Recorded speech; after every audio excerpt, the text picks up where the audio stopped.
Gamers, welcome back to my channel, Rift VA. So recently, we have gotten some news from Zenless Zone Zero. I am very excited about this game. I'm definitely going to be playing it myself. There's a few things I want to go over and just kind of talk about. On day one, we want to be ready to jump right in and make as much progress as we possibly can, and also just know what to look forward to. So first things first, I wanted to just let you guys know, in case you didn't already get this yourselves, on their official Twitter or X account, they did post when the live stream will be for the drop. So you can see here, their pre-release special program, Welcome to New Eridu, will air on June 28th at 7 o'clock UTC plus 8. So really what that's going to be is actually 6 a.m. if you're Central Time Zone like me. If you're Eastern Time Zone, that's going to be 7 a.m. in the morning.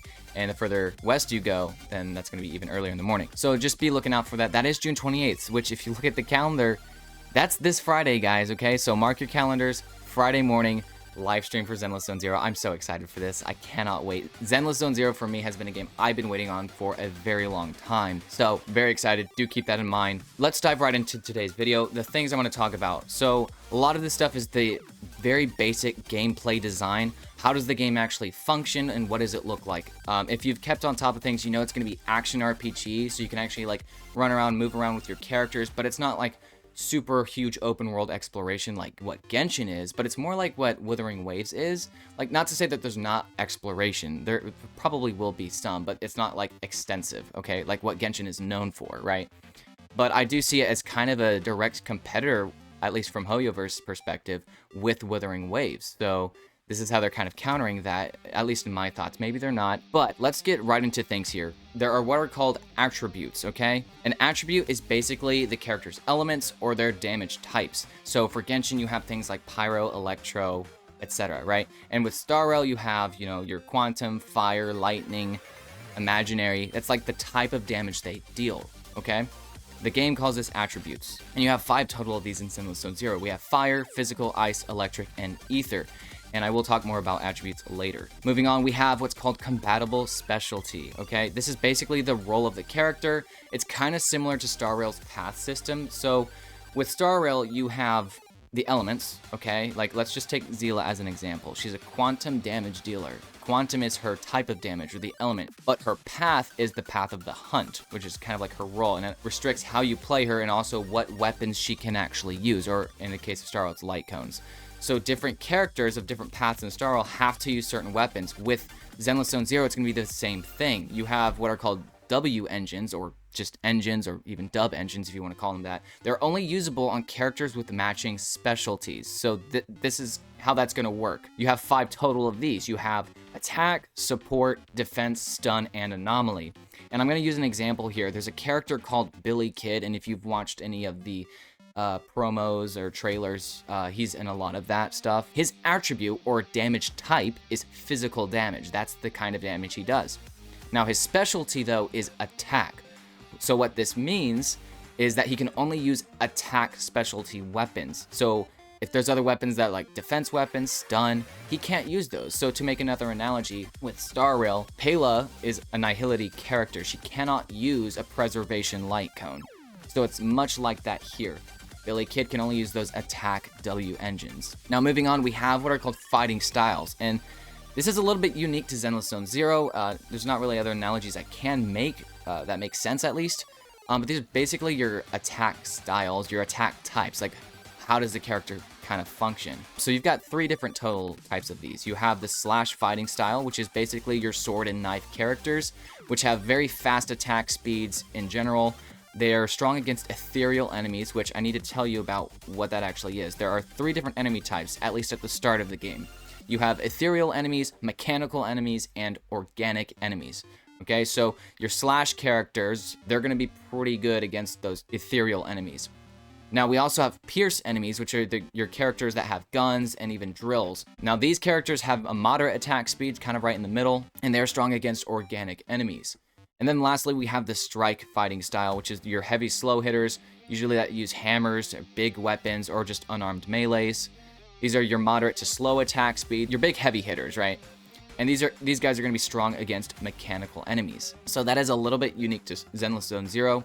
and something to look out for. Now, going back to attributes, there's a lot that goes on here, and this reminds me a lot of actually how Star Rail works with their break effect system, because with Genshin Impact, what sets them apart from these other games is their elemental reaction system, because in Star Rail, you don't really care about getting fire on the enemy and then hitting it up with an ice attack, because it's not like dealing a melt. That's not how that battle system works.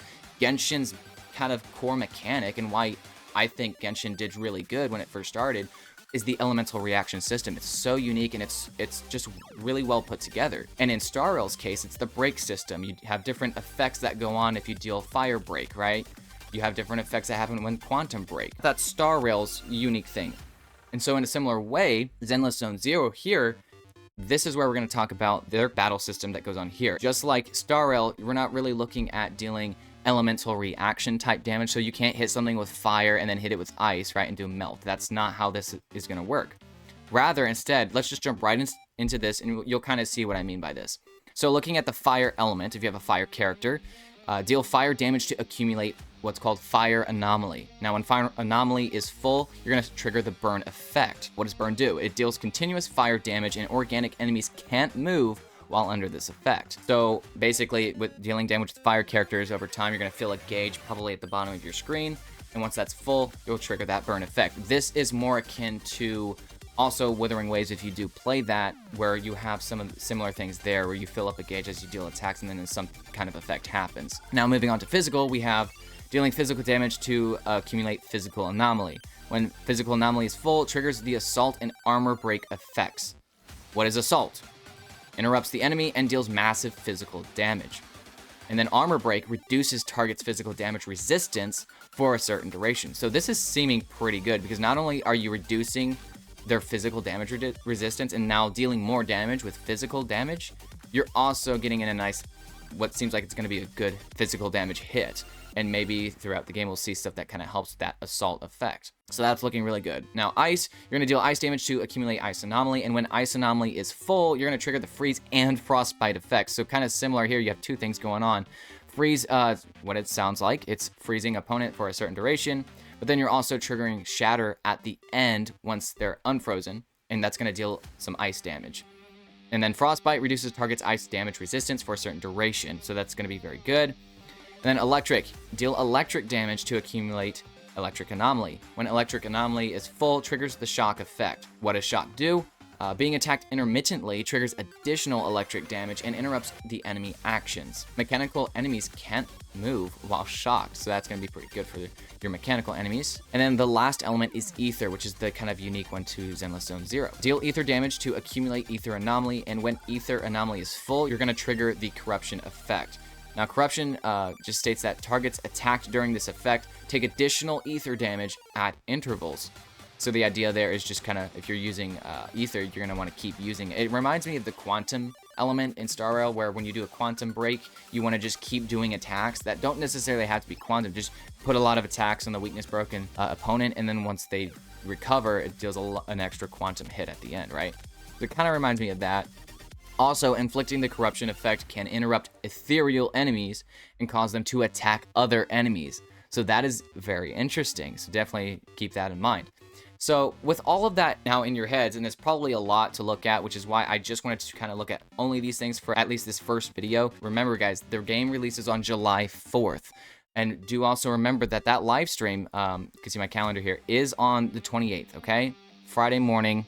For people in the States at least, 6 a.m. if you're Central, 7 a.m. Eastern, you get the idea. So make sure we're looking out for that. I'm really excited for this game. I cannot wait. And do stay tuned, because I'm going to be covering the next few days other stuff that we will want to know so that we can jump in on day one, ready to hit the ground running. Well, that covers everything in this video. If you liked the content here, please like and subscribe. It helps me out a lot. And if you like other gacha content, I do actually co-host another channel called Gacha Interact. I'll have that linked. And we talk about Genshin Impact. We talk about Honkai Star Rail, Withering Waves even. And so if you like that kind of content, please do check it out. I think you'll like it a lot. Well, that covers everything for today. So I'll see you guys in the next video.